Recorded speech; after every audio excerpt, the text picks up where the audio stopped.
Chamamento divino. Disse ao seu servo: sai depressa pelas ruas e bairros da cidade e traze aqui os pobres, os aleijados, mancos e cegos. Jesus. Lucas, capítulo 14, versículo 21. Muita gente alega incapacidade de colaborar nos serviços do bem, sob a égide do Cristo, relacionando impedimentos morais. Há quem se diga errado em excesso, há quem se afirme sobre fardos de remorsos e culpas, há quem se declare portador de graves defeitos, e quem assevere haver sofrido lamentáveis acidentes da alma. Entretanto, a palavra de Jesus se dirige a todos, sem qualquer exceção. Pobres de virtude, aleijados de sentimentos, coxos do raciocínio e cegos do conhecimento superior, são chamados à edificação da era nova. Isso porque, em Jesus, tudo é novo, para que a vida se renove. Espíritos viciados, inibidos, desorientados e ignorantes de ontem, ao toque do Evangelho, fazem-se hoje cooperadores da grande causa, esquecendo ilusões, desfazendo cárceres mentais, suprimindo desequilíbrios e dissipando velhas sombras. Se a realidade espiritual te busca, ofertando-te serviço no levantamento das boas obras, não te detenhas apresentando deformidades e frustrações. No clima da boa nova, todos nós encontramos recursos de cura e reabilitação, reerguimento e consolo. Para isso, basta sejamos sinceros diante da nossa própria necessidade de corrigenda, com o espírito espontaneamente consagrado ao privilégio de trabalhar e servir. Vamos orar. Mestre amigo Jesus, mais uma vez reunidos aqui na quarta-feira para estudarmos as mensagens de Paulo. Agradecidos estamos, Senhor, por essa oportunidade bendita. Agradecidos por termos a doutrina espírita e com ela abrirmos as chaves do entendimento desse nosso amigo Paulo. Que possamos, Senhor, entender a sua mensagem, podermos colocá-la em prática no nosso dia a dia, aplicá-la com entendimento, com o amor que ele demonstrou a cada um de nós, através, na época, de levar a palavra aos gentios. Que possamos, Senhor, entender essa mensagem. Abençoe a cada um desse grupo que na noite de hoje não poderá comparecer. Abençoe aqueles que perseveramos nesse estudo. Fique conosco, mestre querido, e que possamos ser não apenas trabalhadores do Cristo, mas servos do Cristo, como Paulo assim entende. Fique conosco hoje e sempre. Que assim seja. Assim seja. Muito bem. Obrigado, Jane. Estamos aí em mais uma caminhada aí na carta aos Efésios. Estamos no capítulo 3 e na minha conta aqui a gente tinha parado no versículo 3. Aliás, boa noite para todos, né? Esqueci, né? Boa Desculpa aí, boa noite. noite para todos que chegaram agora. Sejam todos muito bem-vindos aí. Ah, outra coisa, eu estava falando sobre o zelo, né?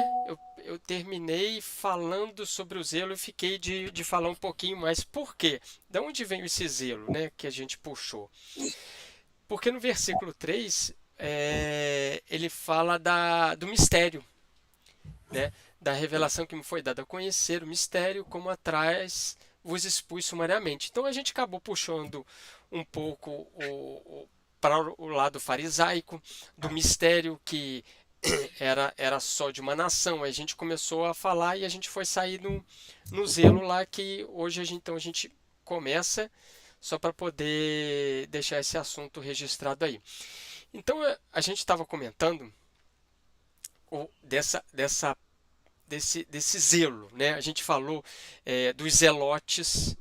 Quem eram os zelotes? Zelotes eram os zelosos do judaísmo, né? Eles preservavam a lei. Então, nem que para isso ele tinha que matar o próprio irmão, né? Mencionamos até o Finéias em Números, que era um judeu que teve um caso, né? Levou para a tenda eu esqueci o nome da medianita. Levou uma mulher medianita, que era outra raça, para a tenda, para ter relações com ela. E o Finéias foi lá e matou os dois, né? Ele é considerado um herói do zelo. Por quê? Porque ele matou um israelita e matou uma medianita. Mas de onde vem esse zelo? Conforme eu estava falando, esse zelo vem de que se Deus escolheu Israel para ser o porta-voz dessas mensagens, então, para eles tinham que ser puros, eles tinham que percorrer um caminho de exclusividade, de devoção a Deus, de devoção a Yahvé. Mesmo que esse zelo eu tenha que matar. Por quê? Porque a minha nação, o Israel, ele tem que estar dentro desse contexto. Então, se eu ver, né, que a Jane ela está indo no caminho errado, e esse caminho errado dela pode fazer com que Deus, ciumento ou vingativo, ele venha a querer mal para a minha nação. Então, antes que esse Deus olhe para a minha nação e fale assim: olha, o pessoal está no caminho errado, eu vou jogar uma maldição sobre vocês. Eu vou lá e reprimendo a Jane. Entendeu? Então, isso é o zelo. Existe essa história de zelo dentro do Velho Testamento, da Torá. Então, e aí a gente chegou em Saulo. Por quê? Porque Saulo era um zeloso. Aliás, a gente mencionou até o Elias, que matou 450 sacerdotes de Baal, né, que é um exemplo de zelo. Não adorarás outros deuses. O Elias foi lá e decepou 450 sacerdotes. Né? É um exemplo de zelo. Saulo era um zeloso. Saulo era um zeloso. Era um zeloso da Torá. Tá? Então, esse zelo ele repercute em três aspectos. O primeiro, o zelo é um compromisso incondicional. Compromisso incondicional de quê? De você manter o seu caráter distinto de Israel. Ou seja, Israel não pode manchar a sua reputação. Então, eu tenho que manter o meu caráter totalmente distinto das outras nações. As outras nações, eles adoram outros deuses. Não. Israel adora um Deus só. Não podemos macular, não podemos manchar a eleição que Deus fez por Israel. Tá? Então, o primeiro aspecto é um compromisso incondicional. O segundo aspecto é a disposição de fazer isso pela força. O segundo aspecto é: se eu tiver que matar, eu vou matar. É o segundo aspecto. Eu vou matar. Tá? Eu vou matar. Esse eu tenho que fazer pela força, pela violência, para manter o meu zelo, que é esse compromisso incondicional. E o terceiro aspecto era que esse zelo era dirigido não só contra os gentios, mas contra os próprios compatriotas judeus. Um exemplo disso eu contei aí, foi o Finéias que matou um próprio irmão da sua religião, da sua raça, para manter essa eleição, para não manchar. Então, aí você começa a entender a capacidade que Saulo teve de mover mundos, fundos, tudo, para quê? Inclusive provocando falsas acusações para acabar com a igreja do caminho. principalmente na figura de Estevão. Por quê? Saulo era extremamente zeloso. Paulo era um zelote da Torá. Ele tinha, na responsabilidade dele, dos fariseus, ele tinha que zelar para aquilo ali, né? Então, para Saulo, os seguidores de Jesus, os da Casa do Caminho, eram uma ameaça à pureza da nação. Dentro desse aspecto todo que eu coloquei, eles eram judeus, gente. Pedro era judeu, Tiago era judeu, Estevão era judeu. Eles eram judeus. Então, para poder não macular essa pureza da nação, o Paulo moveu aquilo tudo ali para poder perseguir, né? Porque Israel tinha que permanecer santa, né? Israel tinha que permanecer como uma virgem, apesar que Isaías já falava que Israel era uma prostituta, né? Por fazer um monte de coisas que a gente, né, historicamente já sabe. Então, o Paulo, para poder fazer isso, ele mata Estevão, que era um irmão seu de religião. Por quê? Por causa do zelo dele, né? Por causa do zelo dele. Então, Saulo, observando esse aspecto de zelo do Saulo, eu pergunto para vocês: o Paulo, ele perde o zelo? O que vocês acham? Como é que é a pergunta? O Paulo perde esse zelo? O Saulo tinha muito zelo. E o Paulo? Será Ele que ele não perde esse perde, ele zelo? transforma o zelo da Torá para o zelo a Jesus. Ele reorienta o zelo. Porque agora ele não precisa mais matar. Ele Mas então, reorienta. aí eu tenho uma dúvida. A Torá tinha os 10 mandamentos. Não matar não fazia parte dos mandamentos? Sim. Então, para ele cumprir o zelo dele, ele deixava de cumprir um dos mandamentos. Exatamente. Exatamente. É isso aí. Para manter a sua nação, a sua eleição intocável. Ele tinha que matar. Mas isso, gente, é uma interpretação deles. Esse zelo veio dos homens.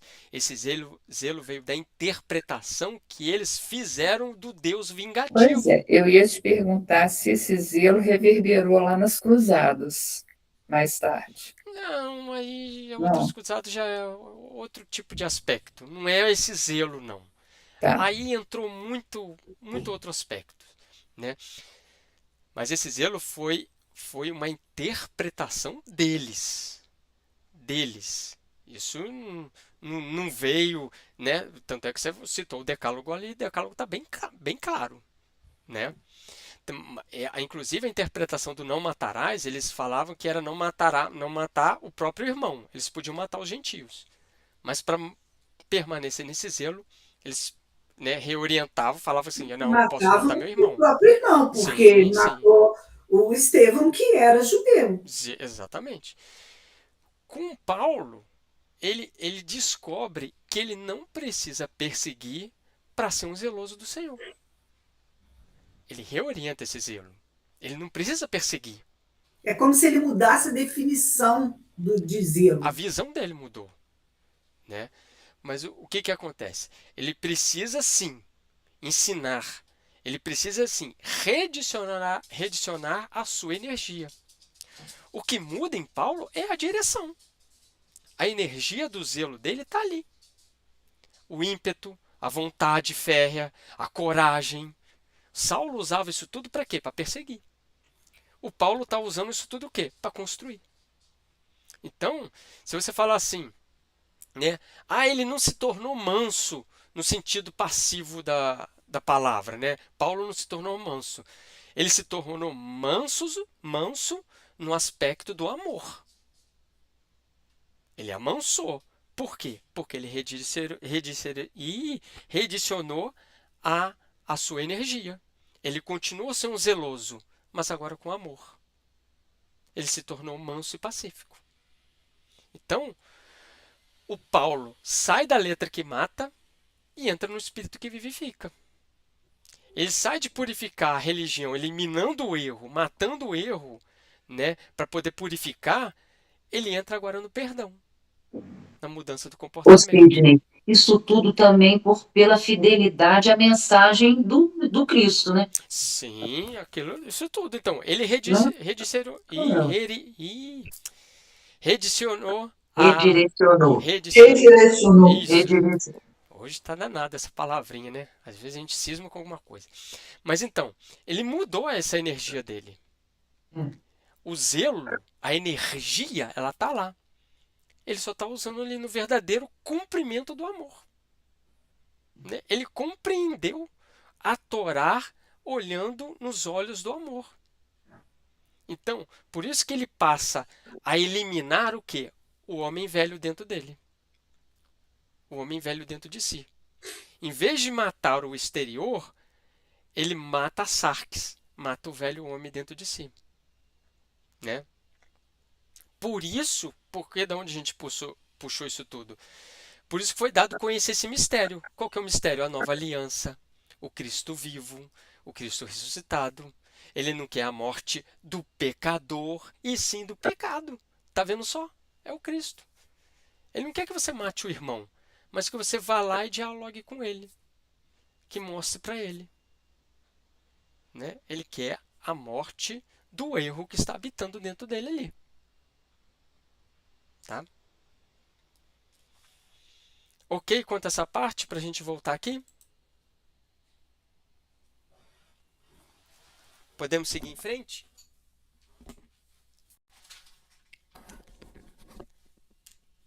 Vamos lá. Versículo 4 agora então.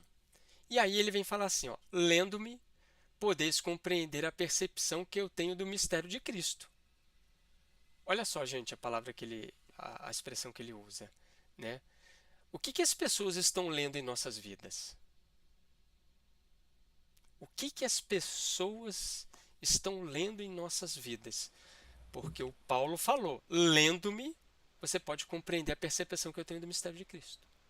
As ações dele, os exemplos dele, o que ele vivia, ele ensinava e vivia.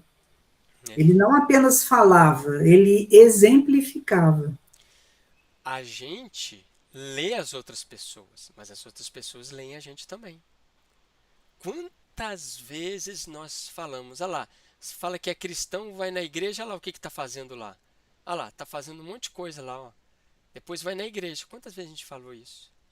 E quantas vezes as outras pessoas nos falaram também da gente. Falaram do Sidney. Então, o que as pessoas estão lendo em nossas vidas? É o desafio do cristão. Por quê? Não basta palavras. Eu tenho que viver. É preciso viver. Né?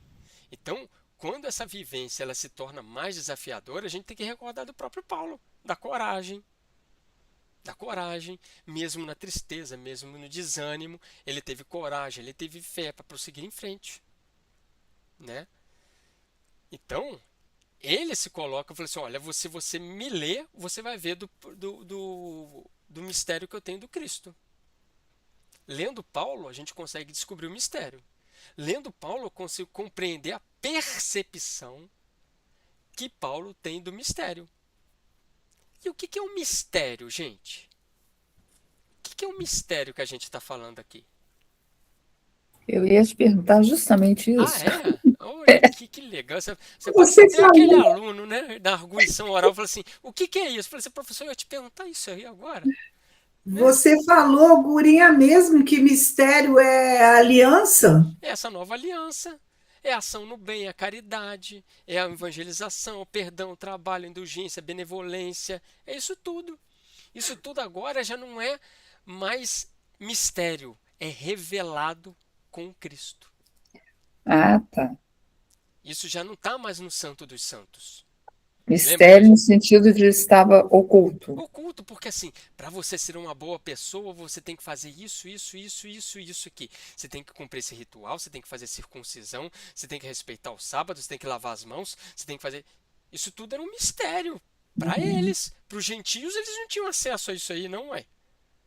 Agora com Cristo, conforme o próprio Paulo falou, a gente falou semana passada, ele quebrou esse muro que dividia o átrio dos gentios com o ato dos judeus. Ele quebrou esse muro. Então vocês têm acesso a isso aí. Ah, mas como que eu faço para ter a minha salvação? Faço o bem. Perdão. Trabalho. Paciência. Ame seu irmão. Ame a si mesmo. Pronto. Pronto. Tá aí. Isso aí. Os profetas já conheciam esse mistério? Não vou falar esse mistério. A palavra do mistério foi usada por Paulo. Mas os profetas sabiam que não bastava só falar, eles tinham que exemplificar isso aí. Eles tinham que falar. Tanto é que a briga grande dos profetas era exatamente que a nação falava uma coisa e fazia outra. Essa era a grande briga de todos os profetas. Com a classe dos sacerdotes, com a classe dos reis. Porque todos eles foram mortos pelos reis judaicos. Todos eles foram mortos pelo próprio povo. Todos eles. Né? Se lembra do Jeremias que foi jogado num poço? Jeremias foi jogado dentro de um poço pelo rei. Ele conhecia um sacerdote que era amigo lá de não sei o que. Aí o sacerdote chegou pro rei e falou assim: poxa, você vai matar o Jeremias jogando no poço? Pô, dá uma chance para ele. Ah, dá uma chance para ele. Aí foi lá e tirou o Jeremias do poço. Por quê? Porque ele incomodava o rei. Por quê? Porque eles falavam essas verdades. Né? E muitas vezes, né, a gente vai ver, por isso que eu falo dos desafios de Paulo, porque nós somos levados, pelo que nós conhecemos, a ser cobrados de nós mesmos na nossa vida. Porque hoje em dia, para nós mantermos um caminho de retidão, algumas vezes nós vamos ter prejuízo financeiro. Se você quer manter um caminho da honestidade, às vezes a gente vai ter prejuízo financeiro. A gente vai perder um dinheiro. Não sei qual o caso, mas eu sei que a gente vai esbarrar com isso aí. A gente vai ser incompreendido. Se você opta pela verdade, muitas vezes você vai ser julgado. Se você opta por não fazer isso porque está todo mundo fazendo, você vai ser taxado de pessoa fora do grupo. Podemos ser excluídos. Então, se manter a sua vida na retidão, manter uma vida de que a pessoa possa ler em você aquilo que você fala, a gente vai perder muitas coisas da terra. Mas o Paulo, a gente viu no início da carta, né? Ele não se considerava prisioneiro de Nero. Ele era um prisioneiro de Cristo, mesmo preso. Por quê? Ele estava passando por dificuldades, mas mesmo assim, ele, apesar de aquilo tudo que ele estava vivendo por Cristo, ele não se considerava preso por Nero, ele estava ali por causa do Cristo. Então, esse texto, né, principalmente de Efésios, que é uma carta belíssima, ele nos dá esse retrato do que o homem precisa viver, do que o cristão precisa viver, do que o cristão precisa aprender. Porque o que Paulo fala em Efésios aqui é o que o seu maior testemunho é a sua vida. É a sua vida. Mesmo que, para isso, eu tenho que romper com antigos costumes, com antigas vivências, com antigas amizades. O próprio Paulo foi incompreendido, gente. O próprio Paulo foi incompreendido. A sua vida é o seu maior testemunho. É exatamente o versículo 4 que ele está falando aqui. Você pode me ler. Você vai ver qual era o mistério do Cristo. Olha o que eu estou fazendo. Estou levando a palavra, estou ajudando, estou fazendo. E aí, olha o versículo 5. Às gerações e aos homens do passado, ele não foi dado a conhecer, como foi agora revelado aos seus santos apóstolos e profetas no Espírito. Os gentios são co-herdeiros, membros do mesmo corpo e co-participantes da promessa em Cristo Jesus, por meio do Evangelho. É porque mesmo os profetas, eles ainda tinham aquele ritual de circuncisão, todo aquele ritual de sacrifício. Então, mesmo para os profetas, essa igualdade eles não imaginariam, não imaginavam que chegaria um dia a essa igualdade. Essa igualdade não tinha em gerações passadas. É o que ele está falando. É. Não tinha em gerações passadas. Mas agora foi revelado. Isso significa o quê? Uma nova fase da revelação de Deus. Uma nova fase da revelação de Deus, aonde os gentios estão sendo inclusos. Essa é a parte central que Paulo está trabalhando. É a inclusão de todos. Né? E outra coisa eu falo para vocês, tá, gente? A novidade que Deus salvaria os gentios, isso não é novidade de Paulo, não. Isso não é novidade de Paulo, não. A novidade que Deus salvaria os gentios está no Antigo Testamento, isso está na Torá. Isso está na Torá, isso está na Torá. Então, os profetas já sabiam. É só quando a gente fala essa figura de que Deus salvaria todos, qual que é a figura que Paulo sempre chama para poder exemplificar isso? Eu já falei várias vezes aqui. Qual que é a figura do Antigo Testamento que Paulo sempre chama para poder Isaías. exemplificar? Não. Isaías, não? Não. Abraão. Abraão. Não. Abraão é a figura máxima. Não tinha lei, ele era da fé, e Deus falou que, né, inúmeros seriam aqueles que veriam a ser monoteístas. Inúmeros. Todos eles. Né? Então, A sua descendência seria como as estrelas do céu. exatamente. Obrigado, Jânia. Era essa frase que eu estava tentando buscar. É exatamente isso aí. Então, aqui com Paulo, o que ele está colocando? Judeus e gentios estão formando um só corpo. Mas essa inclusão, ela já vem lá de trás, só não era falada. Ela só não era falada porque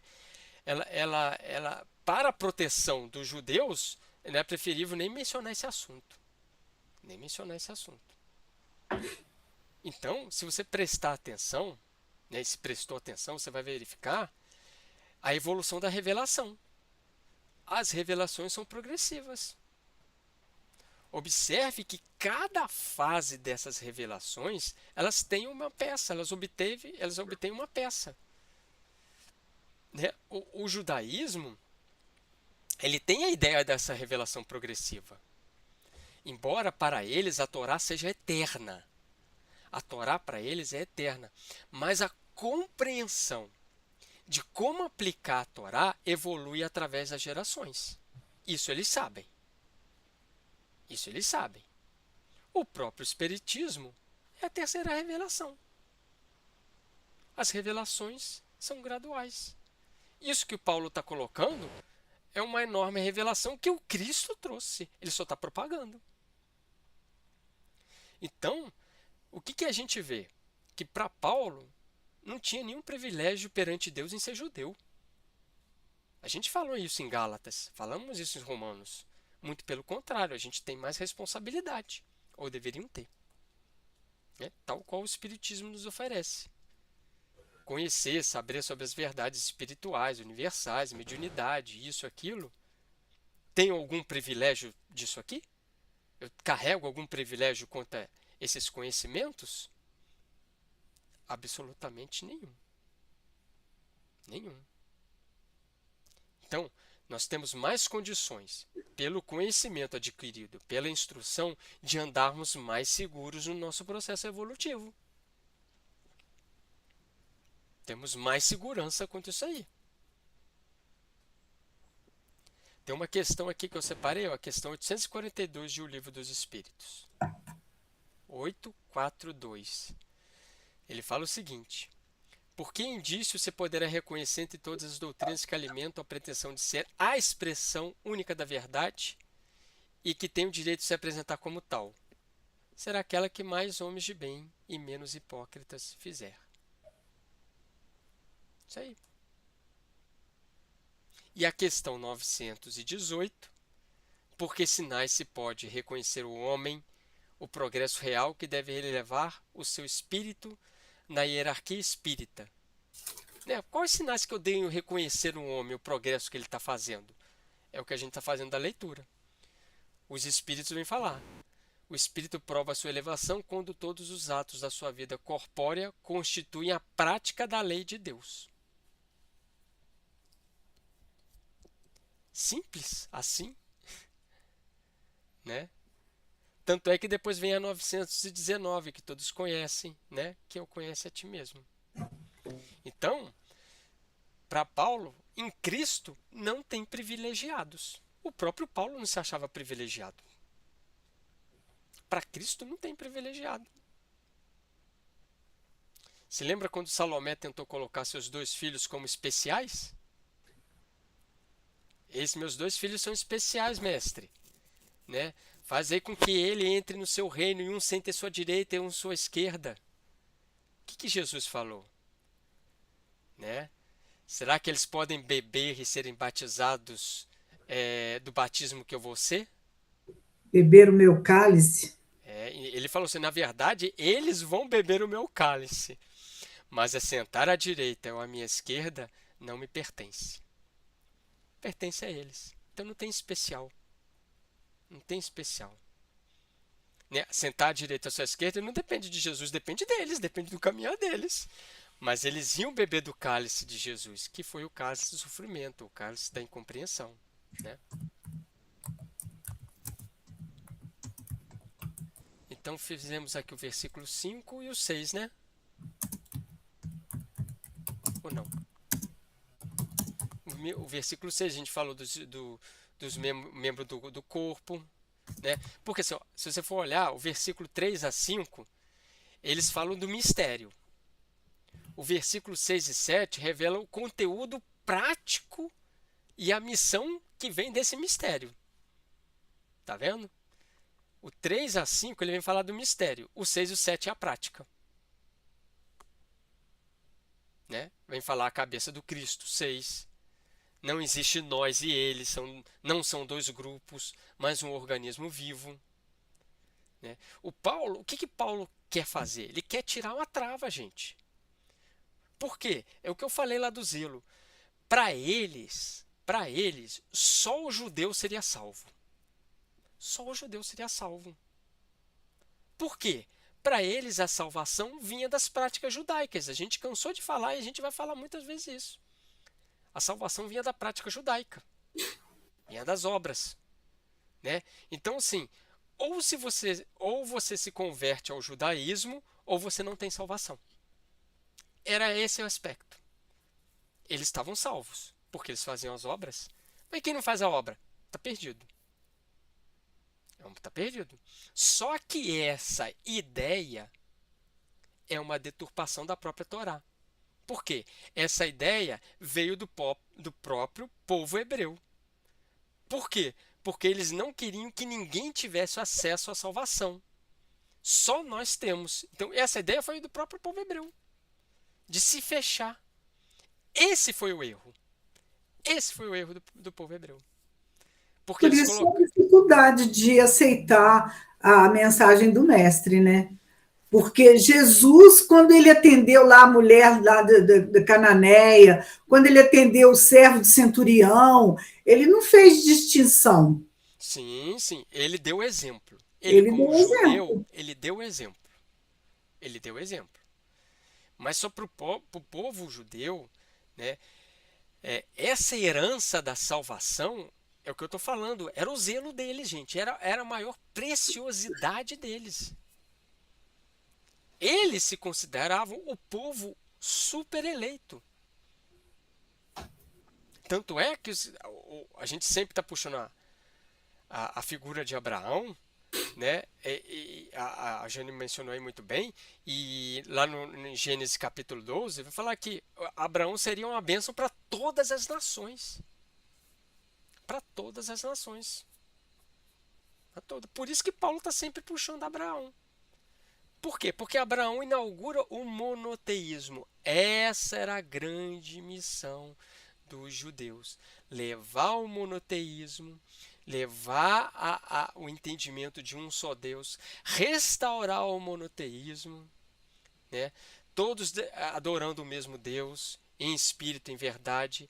Essa era a promessa. Israel seria a luz das nações. Todas as nações teriam uma fé monoteístas, né? Mas aí eles exigiam que as pessoas praticassem rituais. E aí é o que fala, né? Se fechou. Falhou no orgulho. Exatamente. Exatamente. E aí o Cristo traz esse padrão de comunhão com Deus, né? Tanto é que a gente fala de nova geração. Essa nova geração é a humanidade sintonizada com Cristo, ou seja, moralmente sintonizada com Cristo, de tudo que ele exemplificou.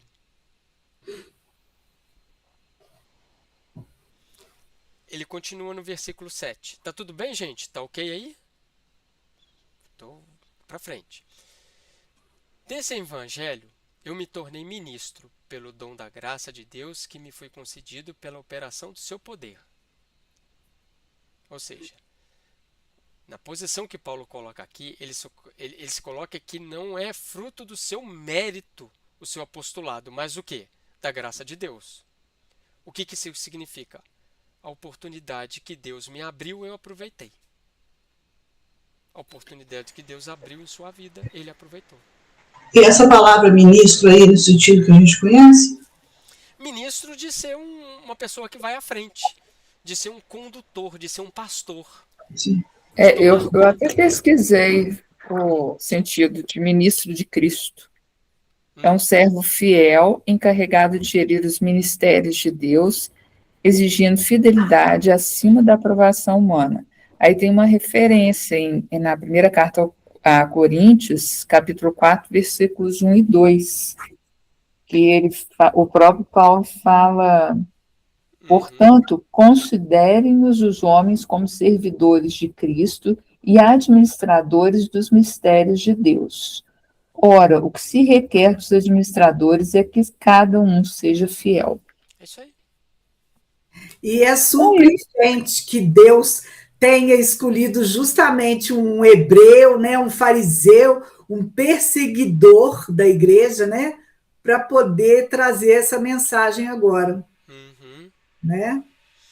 É o que nós falamos no estudo passado, da visão de Isaías, que o leão e o cordeiro beberão água juntos. O leão e o cordeiro.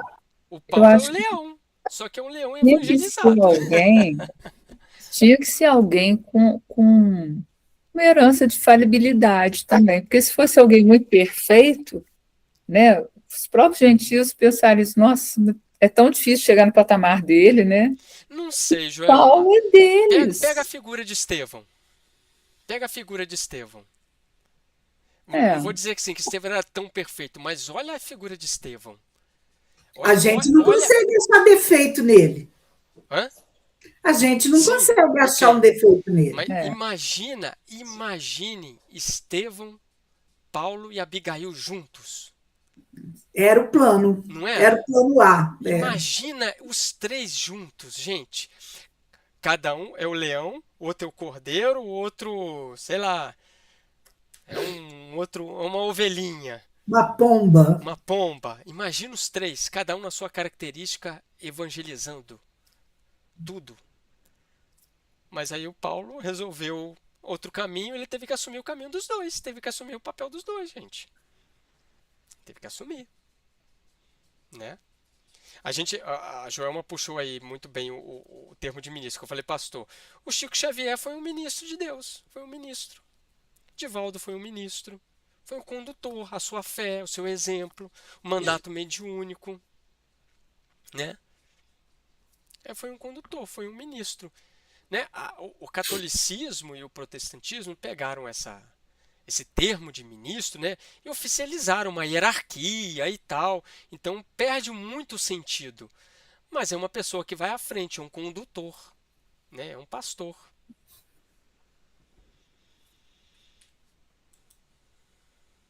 Mais um pouquinho. Vamos lá. Versículo 8.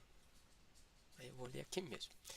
A mim, o menor de todos os santos, me foi dada essa graça de anunciar aos gentios a insondável riqueza de Cristo, né? E de pôr à luz a dispensação do mistério oculto desde os séculos em Deus, Criador de todas as coisas. Então, ele está colocando aqui, a mim, o menor de todos os santos. E se lembra muito lá o que Jesus colocou, né? Quem quer ser o maior, que seja o primeiro a servir. Seja o primeiro a servir. E o Paulo está colocando isso aqui. Ele é um servo. Me foi dado a mim o menor de todos os santos. Eu sou o menor, ele é o maior servidor. Ele está colocando aqui. Essa disposição de servir. Essa humildade, que não é uma humildade falsa, né, de colocar-se diante de como sendo o maior servidor, o maior devedor. Ele mesmo fala, né, eu sou um dos maiores devedores. E ele se coloca nessa posição de servir, né, e sendo agraciado por ter sido escolhido por levar a mensagem do evangelho aos gentios, né? Lembrando, gente, que nessa carta ele faz da prisão, tá? Ele se encontra preso. Então, a jornada dele não está sendo fácil. Mas ele está ali. Íntegro. Né? Foi açoitado, cuspiram na sua cara, perdeu amigo, perdeu familiares, adoeceu. Um monte de adversidade no caminho. Está ali. Preso. Está ali. A alegria dele era de divulgar o evangelho. A alegria dele era de escrever uma carta, de ditar uma carta. A alegria dele era de pregar o evangelho, né? Então não é uma falsa modéstia. Não é uma falsa modéstia. Porque ele sabia que lá no início ele que desencadeou essa perseguição. Ele que se transformou da vítima da própria perseguição. Então, né, o que a gente está falando, ele se acha um devedor. Então, esse orgulho que ele tinha, esse tamanho zelo, né, o que a gente está colocando aí da missão do povo de Israel, eles abriram mão de todo esse processo de evangelizador da humanidade, gente. A gente pode afirmar com toda certeza, a missão que estava nas mãos de Israel, eles falharam. Eles abriram mão, eles falharam. Esse processo de evangelizar a humanidade, esse processo do monoteísmo, eles falharam na missão deles. É só você ler o capítulo 6 do A Caminho da Luz. Só você ler lá. E o Emmanuel afirma, falhou devido ao orgulho, da saturação do orgulho. Eles não compreenderam. Eles não compreenderam. Tá lá, capítulo 6 do A Caminho da Luz. Pode ler lá. E nós, os espíritas, temos que prestar muita atenção para a gente não cair nesse mesmo erro, né?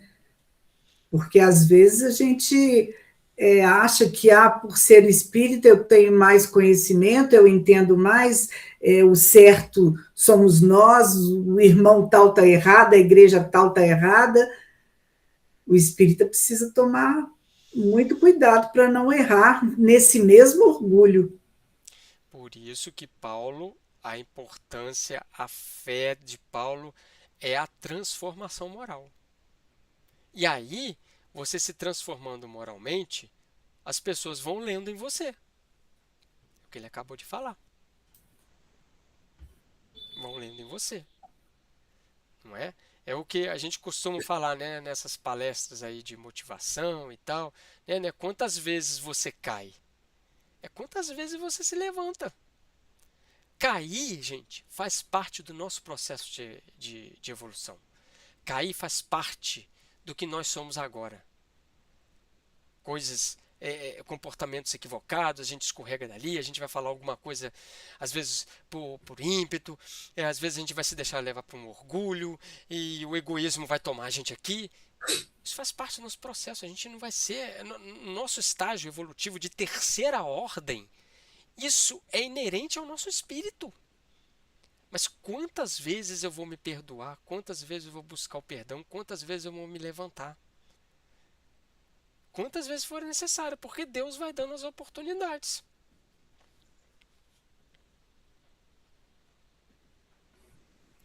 Vamos? Cadê? Versículo 9. E de pôr em luz a dispensação do mistério oculto desde os séculos em Deus, Criador de todas as coisas. Ele está destacando a missão de revelar o mistério. Teve o culto por todos, isso aí é o que a gente está falando aí. Né? Ao longo das cartas, o que a gente tem feito, né? Qual que é o mistério? A inclusão dos gentios, o plano de redenção de Deus, o novo Adão, né? Não sei se a gente chegou a conversar, né? Quantas coisas o Cristo fez e que na época eram ações totalmente diferentes dos judeus. Qual que foi os padrões de época que Jesus ele derrubou?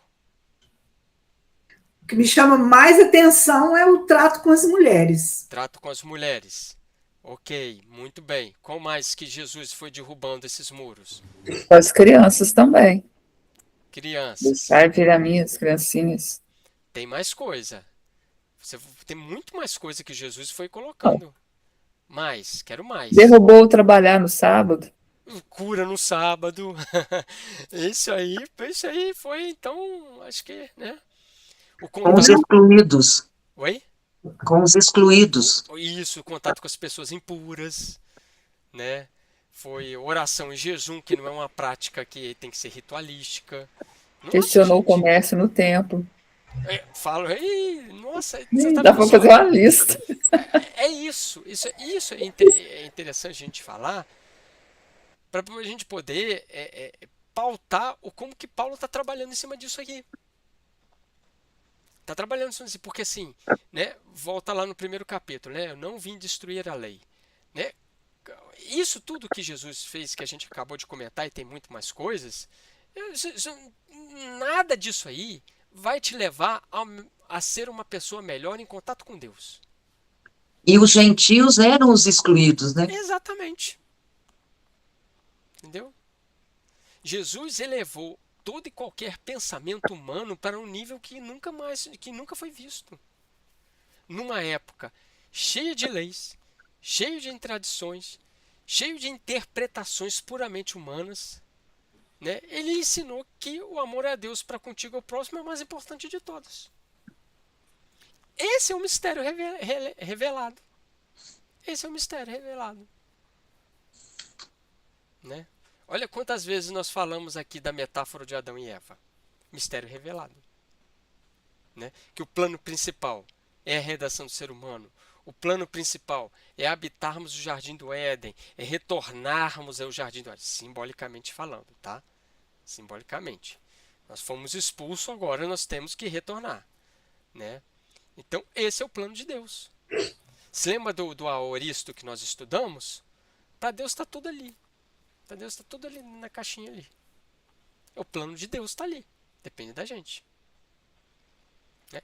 Da mesma maneira que a terceira revelação, o Espiritismo, ele veio revelar o que ficou oculto. Ele veio relembrar coisas que Jesus falou, veio falar coisas que Jesus não poderia ter falado. É uma revelação. É um mistério revelado. Não deixa de ser um mistério revelado. O Espiritismo. É um mistério revelado. Imortalidade, reencarnação, pluralidade dos mundos, a mediunidade, contato, colônias espirituais. Mistério revelado. André Luiz, Manuel Filomeno de Miranda, obsessão. Aquilo tudo, mistério revelado. Como que se dá uma ação insistente de um espírito ao outro? Isso você não precisa fazer nenhum curso, entrar em nenhum raspar a cabeça, fazer um jejum. Estuda o Espiritismo que você vai saber. Mistério revelado. Né? Quantas práticas Jesus aboliu? E a gente, por paixão, por comodismo e outras coisas, estamos fazendo tudo de novo. Tudo de novo. E esse é o cuidado que nós temos que ter. Mais um pouquinho. Versículo 10.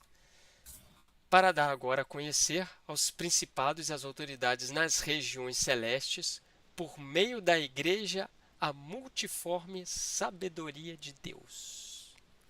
Nossa, hein? Essa aqui, vamos lá. O que Paulo está falando nesse versículo 10, gente? Qual que é a visão de vocês? Qual que é, Verônica, a sua visão?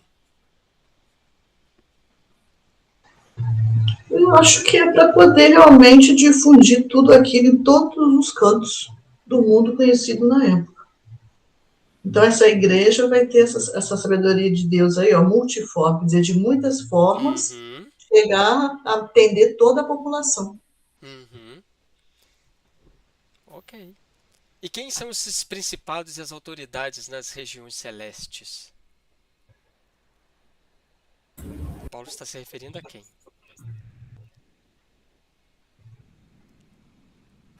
Ué, os espíritos. Paulo está se referindo às autoridades espirituais. Que coisa mais clara que essa aqui? Que coisa mais clara que essa aqui? Né? A gente que deturpa um monte de coisa. Né? Esse final de semana eu estava vendo um canal. Eu sempre gosto do canal, mas eu não sei qual que é o canal. Tem umas perguntas bíblicas. Não sei se é a Novo Tempo. Eu sei até o horário que passa, eu procuro lá e eu fico lá tentando me responder naqueles que eles gostam de Ah, o fazer. Kiss. Hã?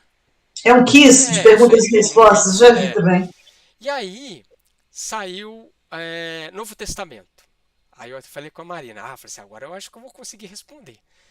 Aí saiu uma pergunta lá sobre quem foi a pessoa que esteve ao lado do Abraão e queria que ele voltasse para junto dos seus para poder falar que existia uma vida. Ele está falando de Lucas, daquela passagem que um homem desencarna, muito áspero, e vai para junto de Abraão, e ele queria voltar. E esse era um Lázaro.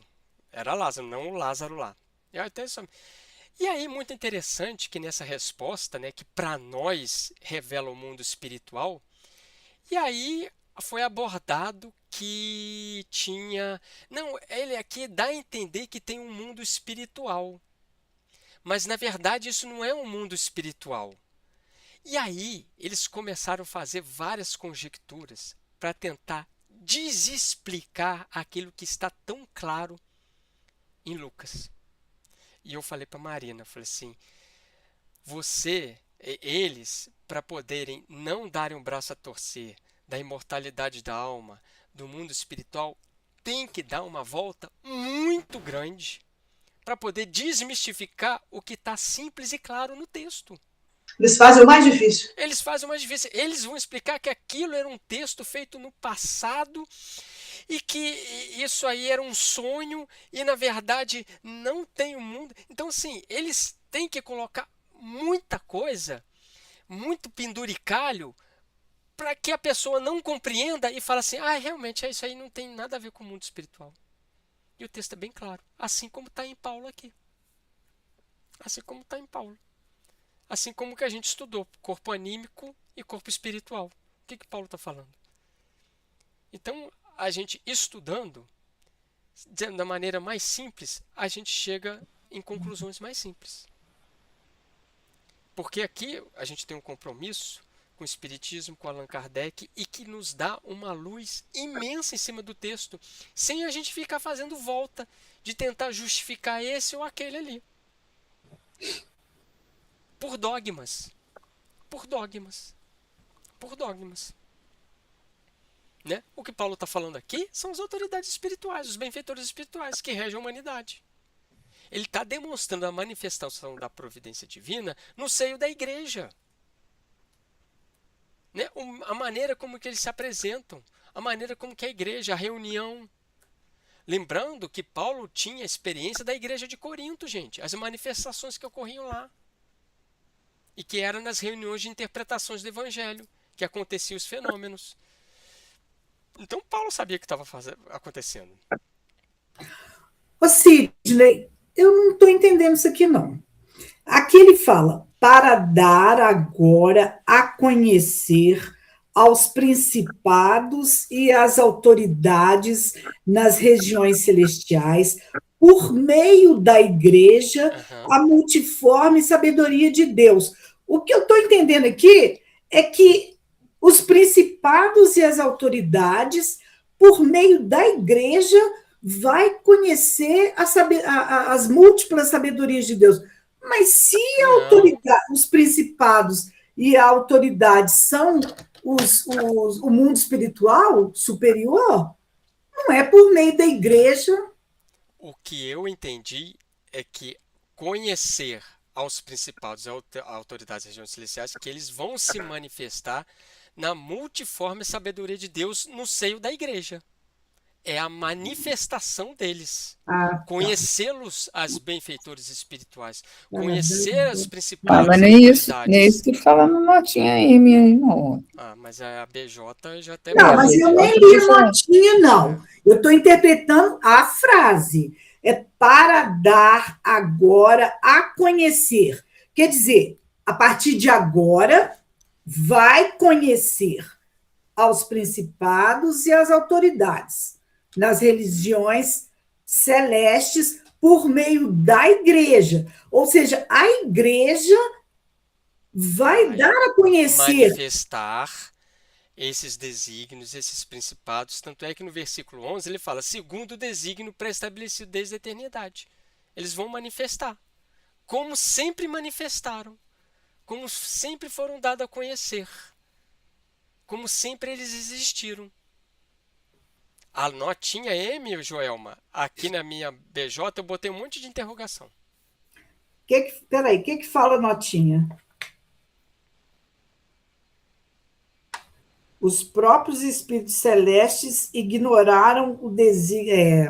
Aí não faz sentido. Eu falei, ué. Não faz sentido. Entendeu?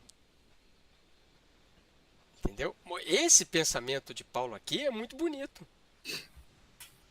O meu entendimento foi esse aí. Eles vão se manifestar. Isso que a Jane falou, fica meio... Quer dizer, dá para entender isso que ela falou, mas fica meio sem sentido. Sim. Fica sem sentido, mas é o que a letra está tentando. Entendi. Por isso ficou esquisito. O sentido mas se você mudar as frases é de manifestação deles.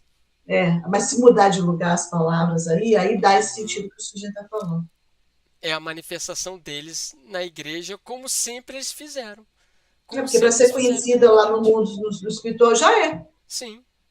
Não vai ser a igreja. O que eles têm a mais de conhecer? Entendeu?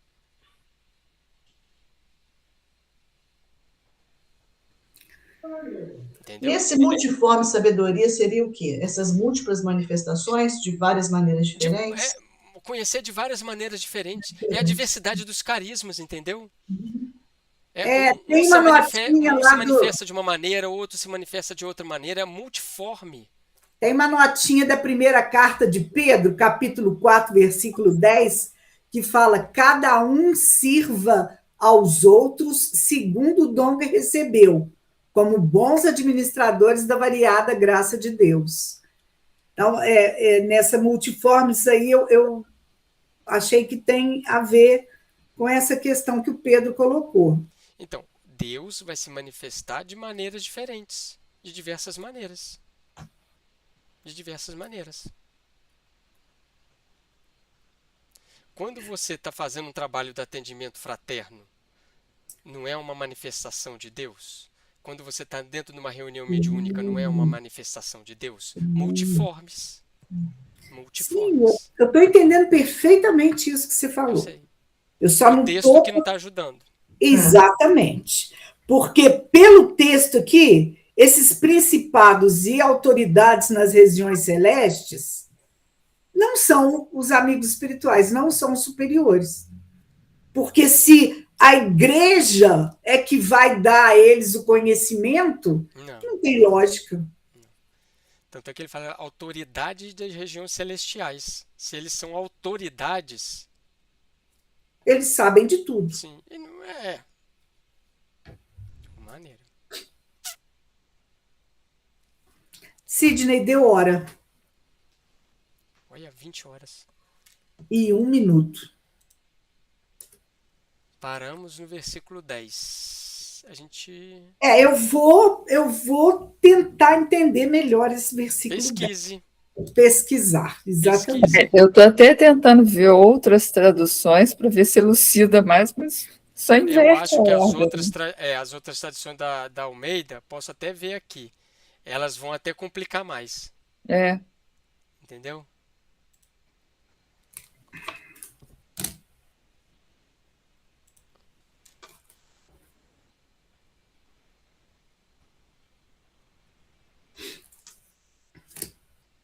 Tá. Paramos aqui. Dia 22. Eu estou com muita saudade de Emmanuel. No 4.1, nós temos Emmanuel. Tá chegando, tá chegando. Está Tá chegando. chegando, tá Acho que chegando. semana que vem a gente chega. Fizemos boicote de Emmanuel aí, um tempão já. Pois é, menino. Que coisa, né? Boicote.